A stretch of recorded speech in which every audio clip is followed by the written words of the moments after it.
Hi friends and families, இன்றைக்கி ஒரு ஸ்பெஷலான விலாக் தான் பார்க்க போகிறீங்க. எங்கள் காலேஜில் இன்றைக்கி முப்பெரும் விழா நடக்குது.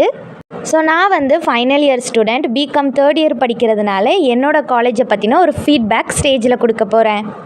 நான் கொடுத்த ஃபீட்பேக்கை இந்த வீடியோவில் ஆட் பண்ணியிருக்கேன். ஃபுல்லாக பார்த்துட்டு எப்படி இருக்குது அப்படிங்கிறத கமெண்ட் பண்ணுங்கள். It's time for an equally wonderful response. To deliver the reply to the toast, I invite A. Mahishini of 3rd BCom regular on stage.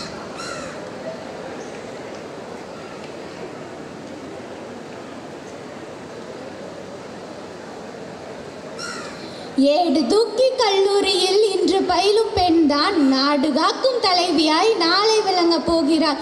தித்திக்கும் தேன் தவள் திக்கட்டும் பரவட்டும் முத்தமிழ் நாட்டிற்கு என் முதற்கண் வணக்கங்கள்.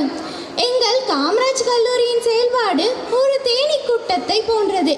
தேனீக்கள் எவ்வாறு தங்கள் கூடுகளில் பங்கு பிரித்து உழைப்பது போலதான் எங்களுடைய ஆசிரியர்களும் நிர்வாகிகளும் மாணவர்களுக்கு அறிவின் தேனை வழங்கி வருகின்றன. முதலாவதாக நான் நன்றி கூற விரும்புவது எங்கள் கல்லூரி நிர்வாகத்திற்கு தான்.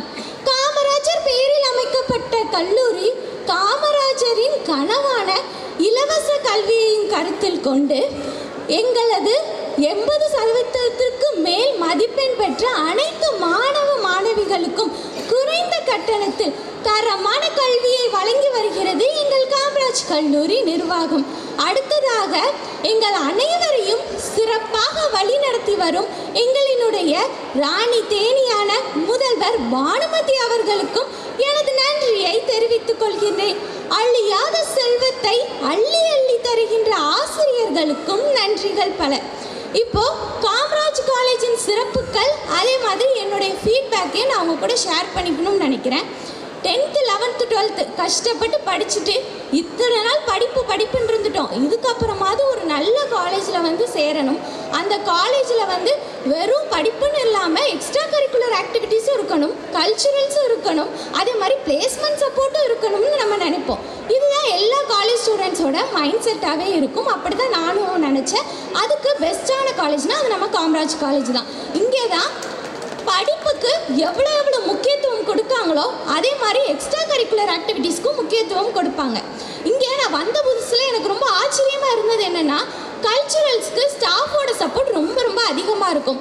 இப்போ ஒரு எக்ஸாம்பிளுக்கு சொல்லணும் அப்படின்னா, ஒரு வீக் வந்து ஏபிசி காலேஜில் காம்படிஷன் நடக்கும், அடுத்த வீக் சென்ட் மேரிஸ், இந்த மாதிரி காம்படிஷனுங்கிறது வந்துக்கிட்டே தான் இருக்கும்.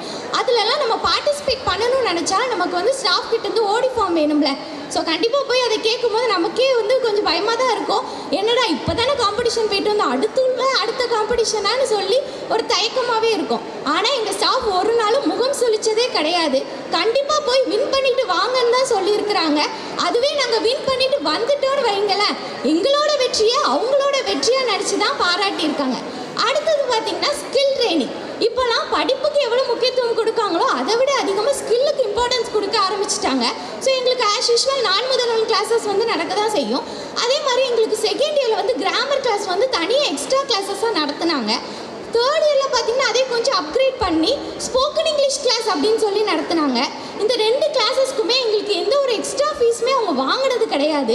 எக்ஸ்ட்ரா ஃபீஸ் வாங்காமல் இருந்தால் மட்டும் பத்தாது, மாணவர்கள் அதை வந்து இன்ட்ரெஸ்டிங்காக கற்றுக்கணும் அப்படின்னு நினச்சி எக்ஸ்ட்ரா கிளாஸஸ் வச்சுட்டோம் அப்படின்னாலே நமக்கு வந்து ஒழுங்காக கவனிக்க மாட்டாங்க. 3:15 மேலே கிளாஸ் வச்சுட்டா கவனிக்க மாட்டாங்கன்னு ஸ்டாஃப் திங்க் பண்ணி எங்களுக்கு வந்து 3:15க்குள்ளேயே எங்களோட ரெகுலர் கிளாஸஸை இது இன்க்ளூட் பண்ணி எங்களுக்கு சர்டிஃபிகேட் ப்ரொவைட் பண்ணாங்க.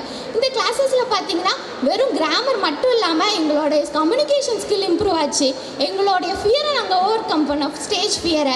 ஒரு ரெஸ்யூம் கூட எப்படி ப்ரிப்பேர் பண்ணணும்னு சொல்லி கொடுத்தாங்க. ரெஸ்யூம்னு சொல்லும் போது வேணால் உங்களுக்கு தோணலாம், டக்குன்னு ஒரு ஆப்பில் போட்டு டவுன்லோட் பண்ணிடலாமின்னு. அதை கூட நம்ம கரெக்டாக ப்ரிப்பேர் பண்ணால் மட்டும்தான் நமக்கு ஜாபே கிடைக்கும். அது கூட எப்படி ப்ரிப்பேர் பண்ணணும்னு எங்களுக்கு சொல்லி தந்திருந்தாங்க. அடுத்தது பார்த்திங்கன்னா ஃபிசிக்கல் ஃபிட்னஸ்க்கும் நம்ம இம்பார்ட்டன்ஸ் கொடுக்குறோம் நம்ம காலேஜில். அது உங்களுக்கே தெரியும், ஜிம் ஃபெசிலிட்டிஸ் இருக்குது. அதே மாதிரி ஸ்போர்ட்ஸ் கிளப். இப்போ நீங்கள் ஸ்போர்ட்ஸ் உங்களுக்கு இன்ட்ரெஸ்ட்டாக இருந்துச்சு, கிரிக்கெட், கொக்கோனா அதுக்கான டேலண்ட்டையும் நீங்கள் இங்கே இம்ப்ரூவ் பண்ணிக்கலாம். அடுத்ததாக இங்கே கவனிக்கக்கூடிய விஷயம் என்ன அப்படின்னு பார்த்தீங்கன்னா, இங்கே வந்து எல்லா ஃபைனல் ஸ்டூடெண்ட்ஸ் இருக்காங்களே, வேறு காலேஜில் உள்ள ஃபைனல் இயர் ஸ்டூடெண்ட் என்னதான் முகத்தில் ஒரு சிரிப்போடு இருந்தாலும் ஒரு பயம் இருந்துக்கிட்டே இருக்கும்.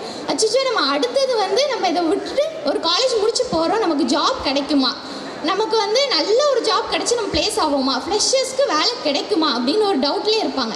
ஆனால் எல்லா காலேஜ் ஸ்டூடெண்ட்ஸ்க்கு வேணால் அந்த சந்தேகமும் அந்த ஸ்ட்ரெஸ்ஸும் இருக்கலாம்.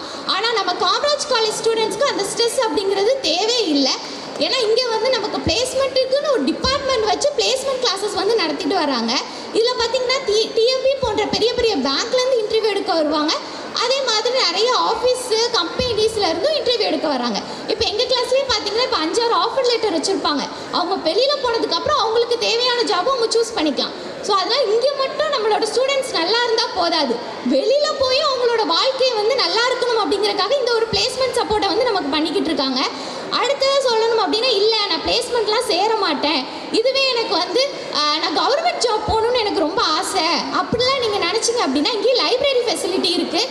லைப்ரரி பார்த்திங்கன்னா நம்ம ரெகுலர் கிளாஸஸ் ஆரம்பிக்கிறதுக்கு முன்னாடி அங்கே வந்து திறந்துருவாங்க. ஸோ நீங்கள் அங்கே போய் இங்கே எல்லா யாரோட கவர்மெண்ட் கொஸ்டின் பேப்பர்ஸ் அங்கே அவைலபிளாக இருக்கும். சிஸ்டம் ஃபெசிலிட்டிஸ் இருக்குது. அதே மாதிரி இப்போ கூட மார்ச் 30 ஏலம் விட போகிறதா சொல்லியிருந்தாங்க ஓல்டு புக்ஸ் எல்லாம். ஸோ அந்த ஆப்பர்ச்சுனிட்டியை கூட நீங்கள் யூஸ் பண்ணிக்கலாம். எந்த விதத்துலையும் உங்களோட ரெகுலர் கிளாஸஸ் பாதிக்காது. லைப்ரரிக்கு போகிறது மூலிமா நல்ல ஒரு நாலேஜை கெயின் பண்ணிவிட்டு காலேஜை விட்டு போங்க.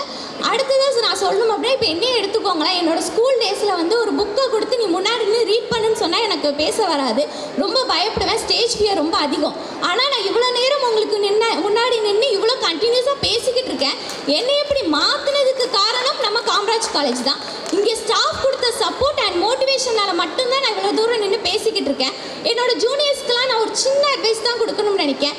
தோல்விகள் அப்படிங்கிறது உங்கள் வாழ்க்கையில் ஏற்படலாம். ஆனால் தோல்விகளை எப்போவுமே ஒரு பாடமாக்கி வெற்றிகளை படிகளாக்கி எப்போ உங்களை சாதனையாளர்களாக மாற வாழ்த்துக்கள் கூறுகிறேன். அதே மாதிரி நாங்களும் எங்கள் வாழ்க்கையில் முன்னேறுவோம், வெற்றி கனியை பறிப்போம். ஏன்னா நாங்கள் எல்லாமே வந்து ஒரு சாதாரண கல்லூரி மாணவ மாணவிகள் கிடையாது. We are the product of Kamaraj college. நாங்கள் வந்து காமராஜ் காலேஜ் ஸ்டூடெண்ட்ஸ். அதனால் எங்களோட வாழ்க்கையில் சாதனையாளர்களாக தான் இருப்போம். வருங்காலத்தில் நீங்களும் சாதனையாளர்களாக மாற வாழ்த்துக்கள் கூறி விடைபெறுகிறேன். நன்றி, வணக்கம். Thank you, Mahishini, for your words that truly carry the beautiful memories of this college. ஸ்டேஜில் இருந்தவங்களுக்கும் சரி, அதே மாதிரி கீழே ஆடியன்ஸாக இருந்தவங்க எல்லாத்துக்குமே வந்து என்னோடய ஸ்பீச் ரொம்ப பிடிச்சிருந்துச்சு. அப்புறமா ஸ்பீச் எல்லாம் முடிச்சுட்டு அதுக்கப்புறம் வீட்டுக்கு வந்துட்டேன். என்னோடய ஃபீட்பேக் வந்து நல்லா இருந்தது. அதனால எங்கள் காலேஜில் நான் பேசின ஸ்பீச்சே வந்து எங்கள் காலேஜ் மேகசினில் போடலாம் அப்படின்னு நினச்சிருந்துருப்பாங்க போல். அதனால் நான் பண்ண ஃபீட்பேக்கை அப்படியே எழுதி கேட்டாங்க. ஸோ அதெல்லாம் கரெக்ஷன் பார்த்து கரெக்டாக எழுதி கொடுத்தேன். இந்த நாள் இப்படி தான் போச்சு. ஸோ நெக்ஸ்ட் வீடியோவில் பார்க்கலாம். பாய்.